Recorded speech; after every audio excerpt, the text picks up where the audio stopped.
Bonsoir à toutes et à tous et bienvenue dans votre journal tout en images sur KMT LCL, FM+, et Canal Antilles sur les réseaux Free, Orange, Numéricable, Bouygues et SFR en France. La pensée du jour, il est impossible à un lâche d'être vertueux. Aujourd'hui, la qualité de l'air est bonne, aujourd'hui mardi, il devrait en être de même demain. Certaines plages qui ont accueilli des afterioles ou des rave parties ont été transformées en véritables poubelles à ciel ouvert, notamment à Font-Moustique à Sainte-Anne. Le transport public ne fonctionne toujours pas dans le sud de la Martinique. Pour la même raison, le prestataire n'a pas reçu les 3 millions d'euros qu'on lui doit. La ville de François est réputée abriter de nombreuses familles béquées. Elle se positionne actuellement comme partenaire privilégié du Bénin en Martinique. Confluence 2026 qui s'est déroulée à Volga-Plage est une rencontre entre Guadeloupéens et Martiniquais pour trouver des solutions communes afin de contrer la montée de la violence que l'on observe dans les deux îles. En réalité, beaucoup de bruit pour rien.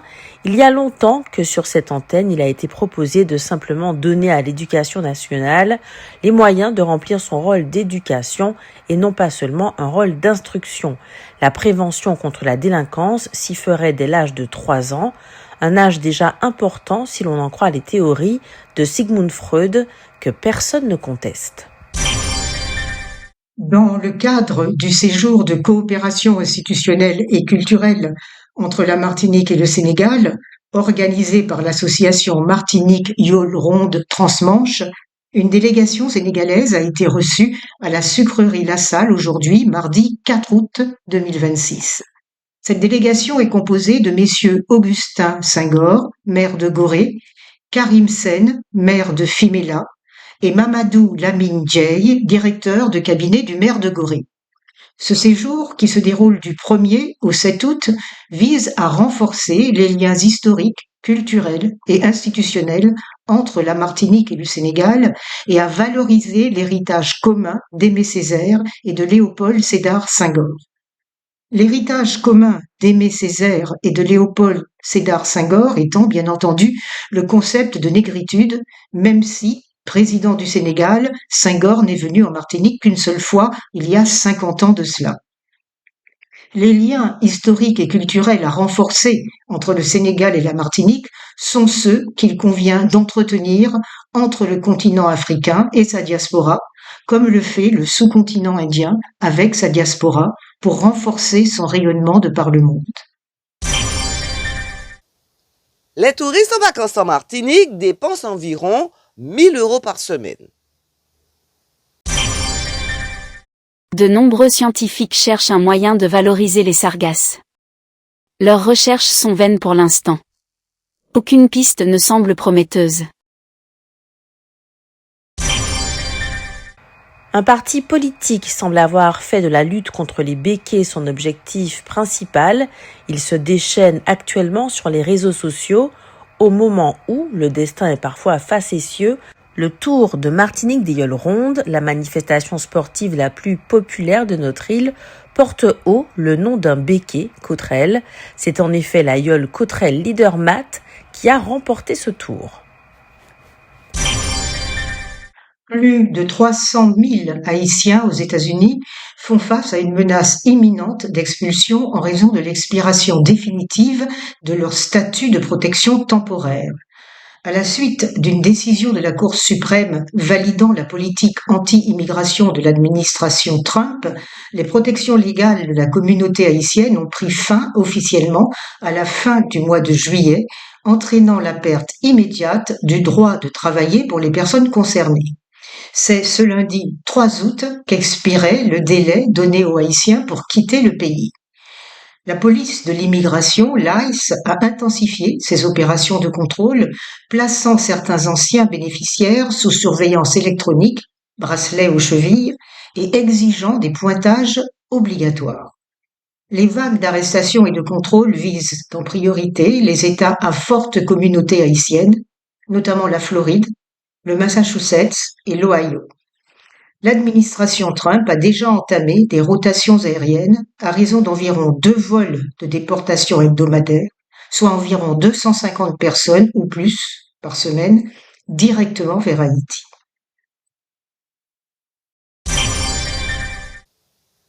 Coloc Grand Monnaie Andy Coloc est une association qui loue en colocation des appartements pour des personnes âgées. Elle leur propose également un accompagnement dans leur vie de tous les jours et des animations. C'est à bien y regarder une autre forme d'EHPAD.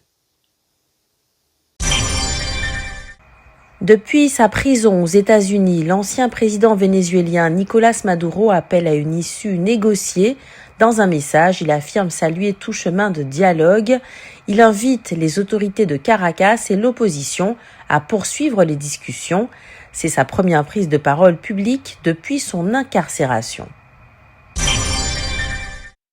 375 personnes, dont 142 mineurs, ont été interpellées depuis le début de l'été à la suite des incendies qui se sont déclarés en France tous ces derniers temps, mais on continue de s'indigner de l'insuffisance des moyens aériens dont dispose la France quand on sait à quel point les pompiers au sol sont en réalité relativement inefficaces contre les feux de forêt. Malgré la guerre au Moyen-Orient, les robinets du pétrole s'ouvrent un peu plus.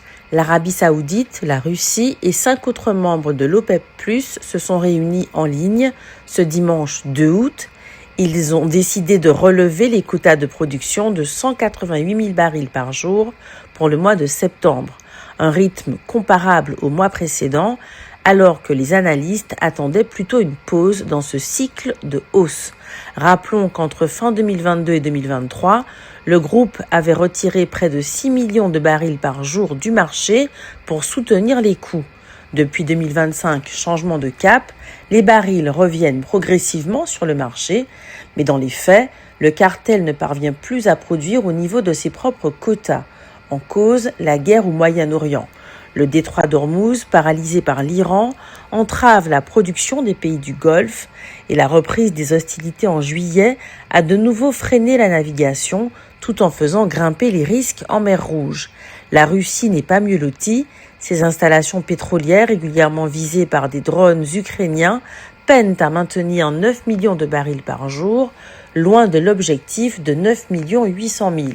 À noter enfin, l'organisation prépare une refonte de ses quotas pour l'an prochain, des discussions qui s'annoncent délicates après le départ des Émirats arabes unis en mai dernier, révélateur d'une cohésion fragilisée. Donald Trump suspend les frappes contre l'Iran à la demande de Téhéran. Plusieurs pays de la région ont également plaidé pour une désescalade. Le président états-unien affirme vouloir laisser une chance aux discussions diplomatiques. Aucun calendrier d'aucune sorte n'a été annoncé. Slimane, le chanteur bien connu en France, a adopté Esmeralda, une petite fille née en Colombie, d'origine colombienne, algérienne et française. C'est un blocus invisible mais réel que les États-Unis d'Amérique imposent à Cuba. Il en résulte que le tourisme, une des sources de revenus les plus importantes pour ce pays, s'est littéralement effondré. 70% des hôtels du pays ont dû fermer leurs portes.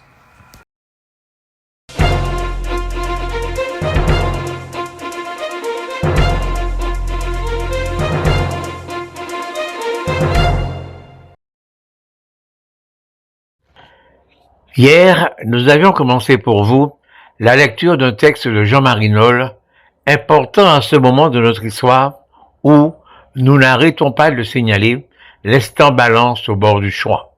Indépendance, autonomie, statu quo, c'est bien entendu avec plaisir que nous nous faisons l'écho des propos de M. Noll, car ces propos ont une extraordinaire qualité avant même de les lire, et cette qualité, c'est qu'ils existent. Il jure avec l'assourdissant silence des élites martiniquaises. En effet, chez nous, pas un économiste, universitaire ou pas, pour faire entendre la voix de la société civile, pourtant évidemment très impliquée dans ce débat. Continuons donc à lire M. Noll. Pour beaucoup, la classe politique locale est piètre et fait l'objet des procès en incompétence. Alors, comment le peuple peut-il accorder le moindre brin de confiance à ses dirigeants? Ainsi, cette récente affaire, qui risque bien de défrayer la chronique, est très révélatrice du climat délétère ambiant en Guadeloupe. Fin de citation. Cette récente affaire, nous vous en avons parlé, c'est celle de cet élu majeur guadeloupéen qui affirme que la Guadeloupe est un territoire occupé par la France. Monsieur Noll affirme donc que sans incarnation politique forte, il ne peut y avoir ni adhésion populaire, ni confiance durable. C'est vrai. Sauf que, à l'évidence, le plan de développement mis au point par les sachants, s'il y en avait un, ne serait pas porté par eux, mais par les politiques qui rempliraient ainsi pleinement leurs fonctions tout en retrouvant la confiance des populations. Monsieur Noll se donne donc une raison à lui et à tous les sachants de ne rien produire de très concret car, citons-le, loin de clarifier les enjeux, il contribuerait à brouiller le message. Est-il si invraisemblable ou impossible que cela, que les sachants guadeloupéens et martiniquais travaillent dans l'ombre et laissent porter dans la lumière le fruit de leur travail par les hommes politiques? Cela pourrait-il vraiment brouiller le message? On peut en douter. En réalité, le travail des économistes est rendu difficile, voire impossible, parce qu'ils sont, comme à peu près tout le monde en Martinique, victimes de cette maladie qui fait que l'on ne sait pas très bien ce que l'on est, ni même qui on est. Que sommes-nous vraiment? Un pays, un vrai pays, ou une région de la France? En économie, ce n'est pas la même chose. Et qui sommes-nous? Imagine-t-on facilement un Martiniquais avec un physique de Martiniquais, ni très blanc, ni très noir donc, partir à la recherche de ses ancêtres bordelais, bretons ou basques, voire anglais, comme on l'imagine facilement partir à la recherche de ses ancêtres africains? Pourquoi cette différence de traitement? Cette étude sur l'aspirine et les cancers digestifs a la particularité de montrer que les bénéfices de ce médicament sont supérieurs aux effets indésirables. En effet, employé depuis plus d'une centaine d'années contre la fièvre et la douleur, l'aspirine a aussi pour effet de fluidifier le sang, d'où son utilisation plus récente en cardiologie pour prévenir les infarctus et les accidents vasculaires cérébraux. Mais cette propriété peut aussi constituer un inconvénient en augmentant dans certains cas le risque d'hémorragie. On retiendra que même en matière d'aspirine, surtout lorsqu'il s'agit d'une prise quotidienne, il ne faut pas oublier de bien peser les avantages et les inconvénients. La prise quotidienne d'aspirine à la dose de 75 à 100 mg pendant 10 ans, entre les âges de 50 et 65 ans, aboutit à une réduction de risque de cancer colorectal de 35% et des décès de 40%. Concernant les cancers de l'œsophage et de l'estomac, ces réductions sont de 30% pour le risque et de 35 à 50% pour les décès. Mais avant d'en venir à une plus large utilisation de l'aspirine et notamment de préconiser ce médicament en prévention des cancers digestifs, d'autres études sont nécessaires. Il faudrait notamment définir les doses optimales et mettre en place un protocole permettant d'identifier les personnes les plus à risque, notamment d'effets secondaires comme des saignements ou d'hémorragies internes. En attendant,